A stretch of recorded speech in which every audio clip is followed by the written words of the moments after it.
Alas 5:10 na, Ratsada, balita na!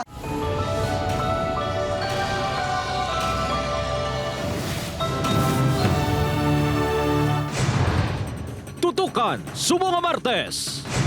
Masobra sa 80 ka barangay sa Iloilo City ginbaha. Pila ka lugar naglabot sa tagadugan ang tubig. Duha ka individual arestado sa paghimo sa mga peke nga dokumento, ID kag driver's license sa Bacolod City. 29 anyos nga lalaki nadakpan nga ginahimuslan ang 13 anyos nga dalagita sa abandonado nga balay sa San Miguel, Iloilo. College student patay sang matumba sa motorsiklo kag nalapakan sang nasugata nga bus sa Cabatuan, Iloilo.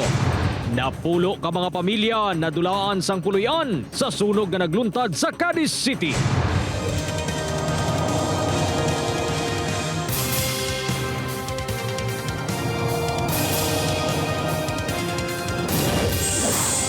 Ini ang Ratsada Balita.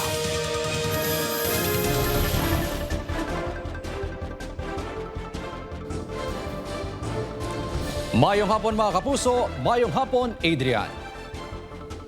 May hapon man Kim sa nagapanguna balita, masobra 60 ka barangay sa Iloilo City ginbaha bangod sa panginulan kagabi tubtob kaina sa kagahon. Sa Bacolod City pilaman kalugar ang ginbaha bangod sang malain nga tiyempo. Si Zen Kilantang sasamay nagarat sa nga balita live sa Barangay Kalubihan, Haro, Iloilo City. Zen.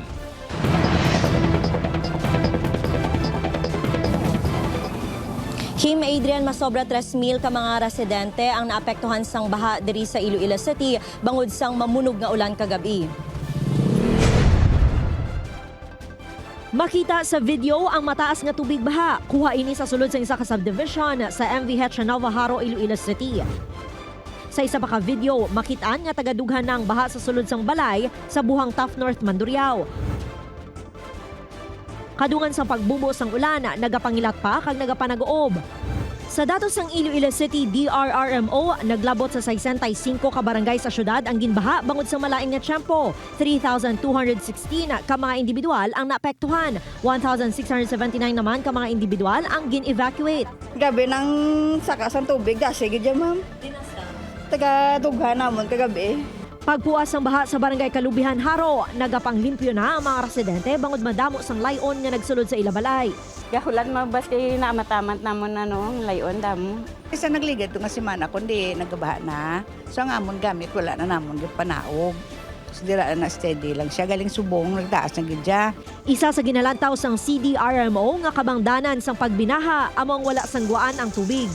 Actually, dasig ang pagsubside ng mga talunggit pero may mga area sabi nga wala pala sing outlet ng ila area sa kunang medyo matugay ang pagsubside. Na-record sang CDRMO ang 160 to 165 mm nga ulan sa sulod sang 6 ka oras. Suno sa pag-asa, tuman sini kadako nga volume. Pero mag-amo ni sistema, mga 160, butang mo mga siguro mga 2 weeks pa ang ulan-ulan sa normal. Ginsuspender naman ang klase sa Iloilo City sa anong ka mga banwa sa Iloilo kag isa sa probinsya sang Guimaras. Masobra 150,000 ka learners ang apektado kag nag-shift sa alternative delivery mode. Naeksperyensyahan man ang pagbaha sa Purok Katilingban sa Barangay Banago, Bacolod City. Sunod sa pila ka mga residente, 3 na kaadlaw nga wala nagahubas ang baha bangod sa ulan kag pag-awas ng tubig sa drainage. Maluoy man sila bulig-buligan, mga madula-dula ning bahay, mga anong plat ang burong. Nabudlayan man sa paglabay sa lugar ang mga estudyante. Tani makita nila mong sitwasyon de para matagaan mo nila aksyon. Impay eskwela ko sila gin paba ko lang agina ipakadto di.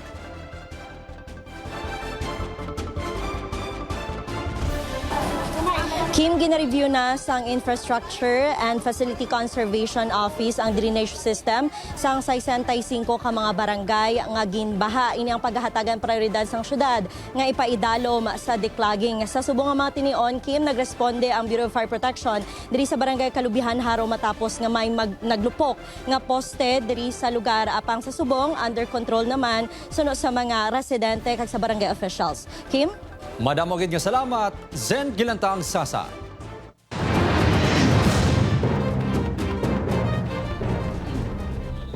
Duha ka persona nga nagapanghimo sang peke nga government ID kag driver's license. Arestado sa traffic operation sa Bacolod City. Sa Ilibe Drezo may nagratsa ng balita. Nadakpan sa akto nga nagapang-imprenta sang peke nga driver's license ang iniga babayi. Sa isa pa ka video, makita kung paano ginaplastar sang babayi sa computer ang peke nga ID antes i-print. Kuha ang iniga video sa ginpatigayng entrapment operations sang katapos ng LTO-NIR kag kapulisan sa isa ka stall sa sulod sang establishmento sa Bacolod City. Ginkilala ang babayi kay Alice Jill. Arestado man ang iaupod nga sa LS Mark na nagasurvey fixer suno sa otoridad. Mayroon na nagwa, no? Na as fixers, i-process nila sa LTO ang imo nga driver's license, sila natala tanan. Kaya gali, pinadala nila dito sa pang-printa sa mga piki nga lisensya. Magluwas sa peke nga driver's license, natukiban nga nagapanghimo man ang mga suspects ang peke nga government IDs. Madamo sang nagakainganyo nga magpahimo sa mga dokumento sa duha ka suspect bangod barato kag madasig suno sa kapulisan. 1,500 ang ila transaction. During sang operation, may nakalinya to nga mga gina-process nila. 30 minutes to 1 hour mako mala. Magapangatubang ang duha sang reklamo nga falsification of public documents kag paglapas ng Section 31 sa Land Transportation and Traffic Code of the Philippines. Upod kay Herald Eka, Aileen Pedreso ang naga. Ratsada! 13 anyos nga dalagita ginaaligar ginhimuslan sang 29 anyos nga lalaki sa San Miguel, Iloilo. Sospek nanindugan nga may relasyon sila sang biktima. Yari ang naga Ratsada nga balita. Sa ikaduwa nga panalgan sa silingang abandonado nga balay sa San Miguel, Iloilo, naaktuhan ang 13 anyos nga dalagita kag 29 anyos nga lalaki nga nakahublas Domingo sang hapon. Tiyo sang dalagita nakakita kag gilayon ginsugid sa ginikanan sang babayi. Nagreklamo ang ginikanan sa San Miguel Police nga ginhimuslan ang ila bata. Gilayon na aresto ang suspek nga kasi Mario man lang sang biktima. Sa pagpangusisa sa San Miguel Police, natukiban nga pang-apat na kabeses sa tabo ang pagpanghimulos sang suspek. Ginapahog kag ginahatagan sang kwarta sang sospek ang biktima. Ginaaligar man nga ginavideoan man sang sospek ang ila ginahimo. Ginaganyat niya may mga pangako siya nga ginahambal, may gagmay nga mga pahog-pahogan. Kaya kapanugin ng bata sa ginikanan naman. Wala. Base sa kahadlok ang hadlok man sa siguro nga akigan sa mga ginikanan. Emosyonal nga nagatubang sa news team ang sospek bangod kasubong nga ginbaliskad siya. Panindugan sini. Isa na katuig nga may relasyon sila sang biktima. Mamurangin ni nulsulangan niya iti. Sa sobra ka pagpalangga. Ang tawag nga kalidad kag ang resulta ya atag ko kanan kung ano gusto atag. Sa statement na puro pa baliskad. Ang biktima ang yara subong sa paginakop sa iyang mga himata. Nagpaiway na, magpa-interview ang pamilya sa Nisa News Team. Apang ginpanginwala sa mga sa kapulisan nga may relasyon ang duwa. Para kung bata na iya, hindi kaya pwede makipaghilawas sa bata. Ang guaya daw gina-abuso mo ya ang pagka-inosente sa isa ka bata. Napasaka na sang reklamo sa paglapas sa anti-rape law ang sospek kahapon. Gin-refer naman sang kapulisan ang biktima sa Municipal Social Welfare and Development Office para sa nagakaigo nga intervensyon. Upod Kirmel Porquia, Kim Salinas ang naga. Ratsada! Estudyante patay sang aksidente nga natumbang motorsiklo kag malapakan sang nasumalang nga bus sa Kabatuan, Iloilo. Samtang sa dumalag kapis, 15 anyos nga estudyante, ginbawian sa kabuhi matapos makabunggo sa bus ang ginamaneo nga motorsiklo. Si John Sala may nagarat sa rangang balita. Padulong ko tani sa eskwela ng 22 anyos kay si Armel John Moquite halin sa Ilabalay sa Barangay Hines Patag, Kabatuan, Iloilo.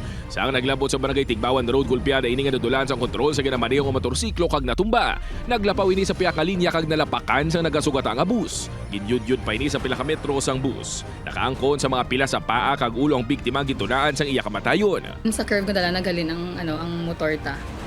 Pag since iya motor is ang front ba nga wheel is nipis. So usually pag maneuver mo na nga magliko di ba nga amo na kagid mabalang-balang bala kay ang iya nga kwan. Tapos siguro gulpi siya nagprino. Amo tong ang result na siya, na out of control siya dito. Nahilway ng driver sa bus yung kilala kay alias Liwil 43 anyos, residente sa barangay Kansilayan, Pototan, Iloilo matapos nga maglaps ng iya reglementary period. Natala na pa nga makigsapol ang pamilya sa estudyante kagang driver sa bus.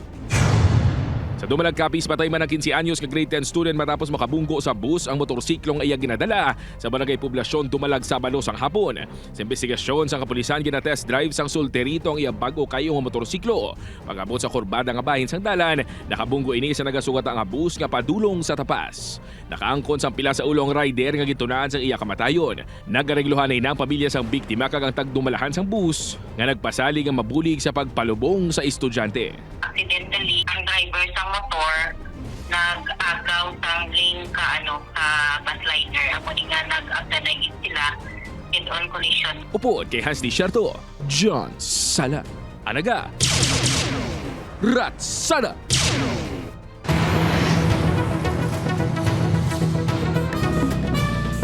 Punong barangay sa Kawayan, Negros Occidental, kinimbestigaran sa DILG-NIR bangod sa paglakip sang iya duha ka anak sa Presidential Scholarship Assistance. Yari nagarat sa nakabalita. May ginawyatan ng report sa DILG Negros Island angot sa ginapahayag paglakip sa pila ka barangay official sa Ilahimata sa bagong Pilipinas Presidential Scholars. Lakip diri si punong barangay Evelyn Robles ang barangay Tumina, Kawayan, naging pili ang iya duha ka mga anak bilang benepisyaryo na nakabaton sang 20,000 pesos. Wala sang sabat sa mensahe kag tawag sa news team ang punong barangay.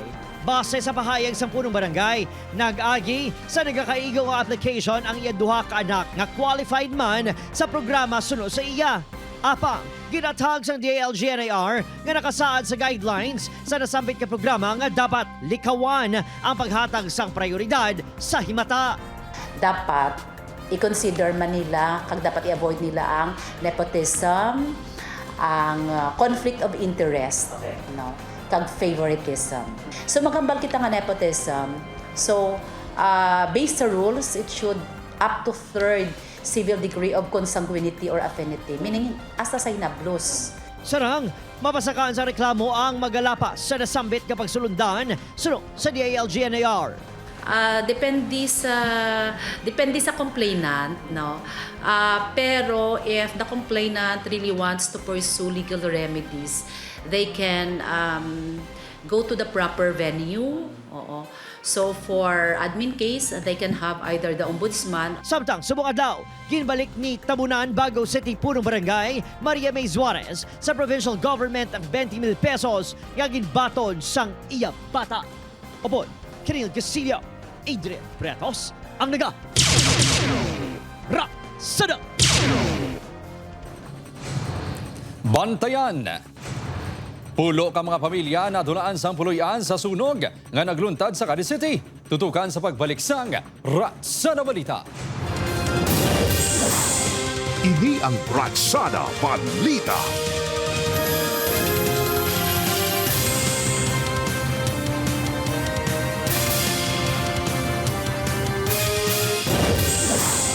Ini ang Ratsada Balita. Na-rescue sa mga residente sa Barangay Gustilo, La Paz ang 7 katapak nga magkal kay nasang kaagahon. Inisa to nga sang pagbobo sa mamunog nga ulan kag pagbaha sa lugar. Nakita na magkal sa idalom sang katre sang isa ka residente.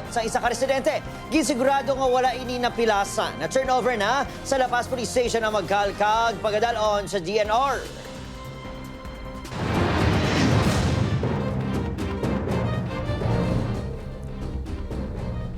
Isa ka babae pilason matapos ginpulian kastigo sang 3 ka babae sa Madriao.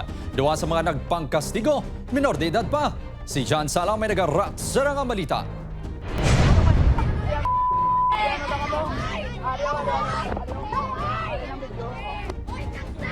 Mabatian sa video nga nagasinggitan ay kang nagapahugay ang mga babae nga ini sagwa sa isa ka commercial complex sa barangay Bulilaw, Mandurriao, Sabado sang aga. Ginabugusan sa mga hamtong na kag mga minor de edad ang mga imbulbado. Ang video ang kuha matapos ang ginpulihan kastigo sang 3 ka mga babae, ang isa ka babae. lakip sa mga nagpangkastigo ang duwa pa ka mga minor de edad. Suno sa kapulisan nagapagwa sa mga kompleks ang biktima upod ang isa sinikaabiyan sa ginpalapitan sa mga sospek.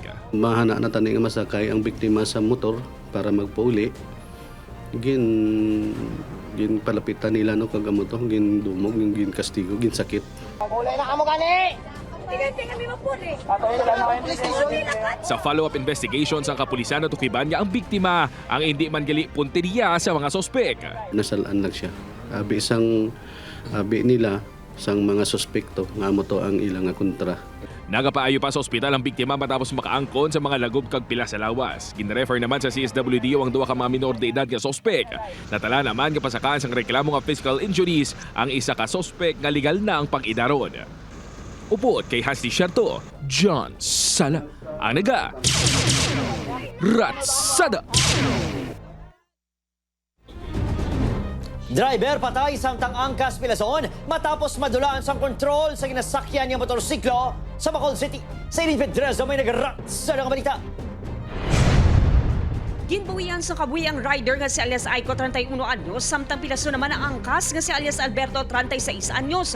Ini matapos natumba ang ilang ginasakyan nga motorsiklo sa dulhugon nga bahin sang Barangay Granada, Bacolod City. Posible nga nadulaan sang kontrol ang nagamaneho sa motorsiklo bangod madanlog ang dalan sunod sa kapulisan. Kaling medyo madanlog ang dalan kay Timolanon. Siguro hindi nakita sa driver. Plus nakainom mabi. Patal nga pilas sa ulo ang gintunaan sa kamatayan sang rider. Nakaagaw naman sang minor nga mga pilas ang angkas.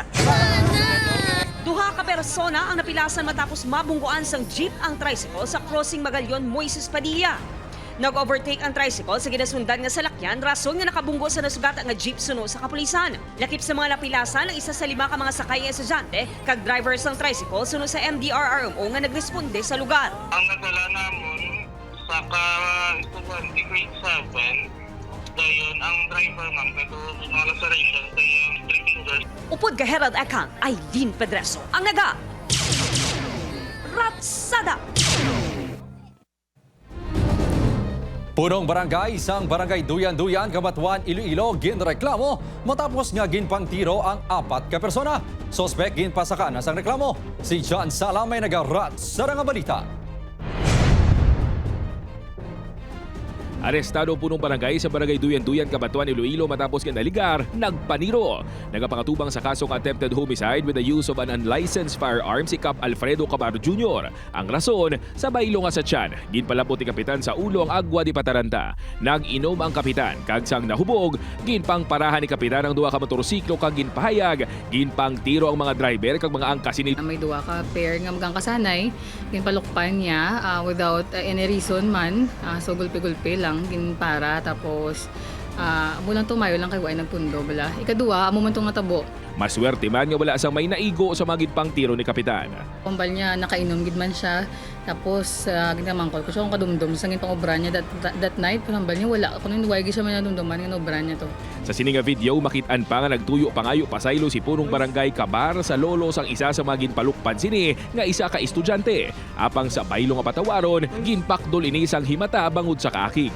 Una na nga nagapakatubang sa kasubong man nga reklamo si punong barangay Kabar sang 2024 apang nakapiyansa.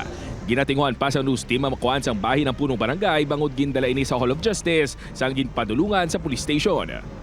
Upod kay Hasty Sherto, John Sala, anaga Ratsada. Naglabot naman sa Napulo ka pamilyang apektado sa nagluntad nga sunog sa Barangay Zone 5 sa Cadiz City, Negros Occidental. Sunod sa BFP, 3 kapamalay ang totally gutted samtang may isa nga partially damaged. Padayon pa ang investigaran ang ginhalinan sang sunog kag balor sang danyo sa Ginbilin City. Ini ang Ratsada Balita.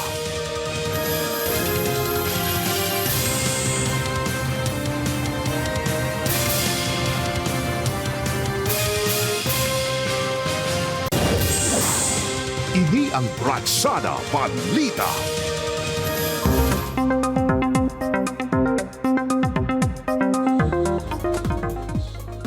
Balatayin mga puso ng inbagyo ng isa sa duha ka low pressure area gina-monitor sa pag-asa. Yara na sa sulod sang park kag pagkatawag subong nga bagyo Nining. Kag uli nakita 1,035 kilometers sa silangan sa extreme northern Luzon. Ang isa pa ka LPA yara sa nakatungdan nga bahin sa West Philippine Sea. Samtang ang bagyo nga yara sa Pacific Ocean, mas sobra 3,000 ka kilometro ang kalayon halin sa nasilangan sa Mindanao. Posible man ini magsulod sa par sa masunod nga semana.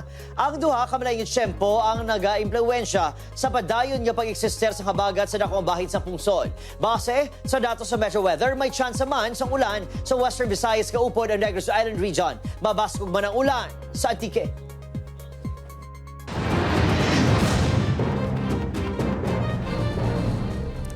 Lima ka igo sa likod abaga kagiman pangabahin sang lawas ang naagom sa 45 anyos nga si babae nga si alias Rosel. Ini matapos gintiro sang iyabana nga si alias Jeff 46 anyos sa barangay Bangkal, Carles, Iloilo pasado las 11 Domingo sang aga.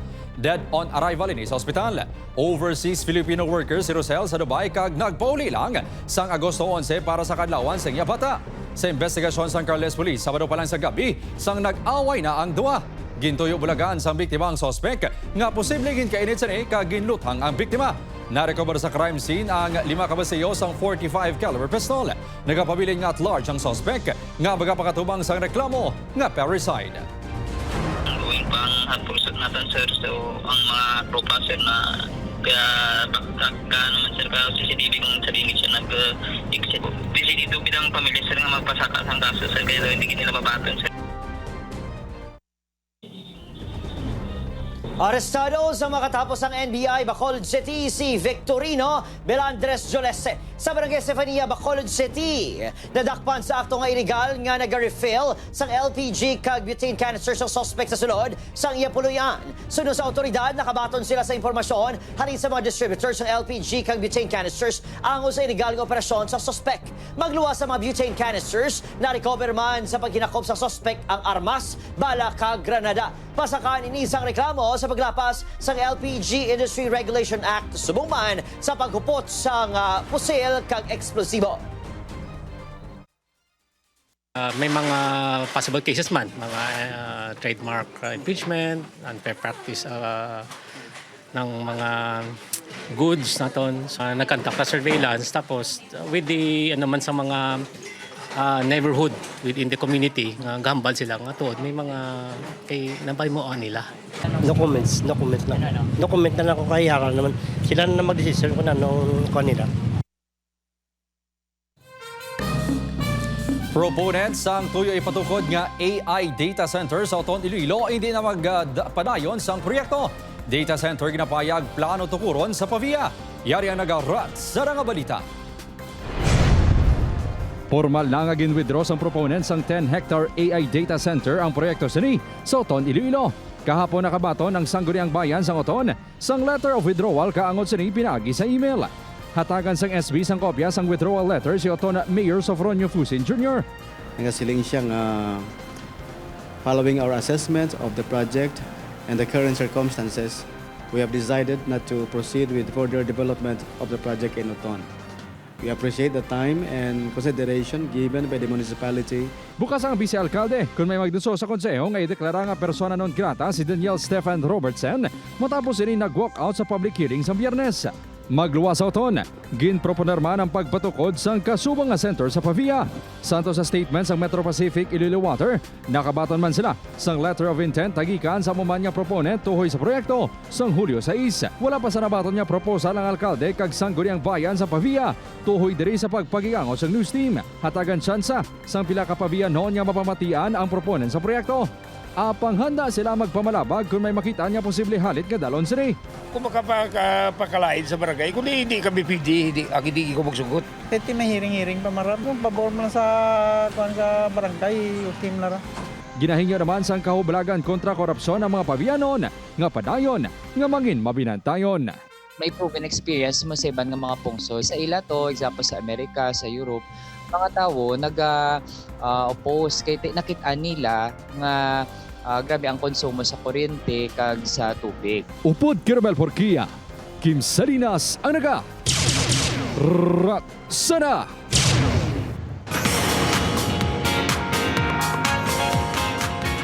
Mapuso yari ng balantayan sa The Master Cutter. Mas nabudlay ang next mission ni Atoy. Paano bala makaapekto sa mission ni Atoy ang pagkanto ni Audrey sa embassy? Bantayan ina nga may eksena karon sa GMA Prime 8 p.m. pagkatapos ng 24 oras. Sa paano bala tubangon sa Task Force Firewall ang penalidad sa ila pagpadulong sa Santara? Ano naman ang himuon ni Galo para makabawi kay Sunshine? Bantayan ang dugang pang may eksena 8:50 p.m. sa atong GMA Prime. Hugot nga ginamonitor sa Department of Education 6 sa mga manunudlo kagiban pa nga personnel sa ahensya sa Western Visayas. Ini ang kasunod sa ginpagwa nga memorandum sa Department of Education sa Agosto 11 sa responsable nga paggamit sa social media sa mga DepEd personnel. Santo sa memorandum, ginadubilian ang mga manunudlo nga mag-post sang online attacks batok sa DepEd employees. Pagpalaptas ang kutso-kutso kag silang impormasyon. Siguraduhon man dapat sa mga manunudlo ang confidentiality sang personal information sang learners. Ini nga memorandum ang dapat sundon bisan hindi na class hours. Sunod sa DepEd 6, wala pa sila sang na-monitor nga nagalapas sa memorandum. Mahimo ireklamo sa ila ang mga nagapasaway nga mga manunudlo.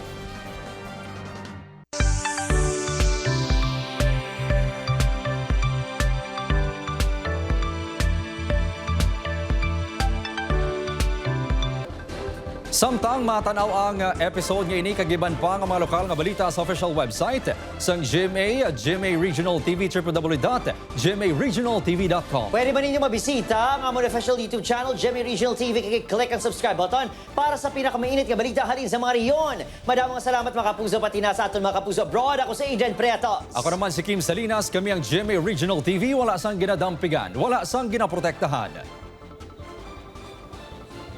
Halin sa tutubtob subong, matuntun niya serbisyo gid lang. Tubtubwas, ululupod yapon kita tanan sa pag, Ratsada!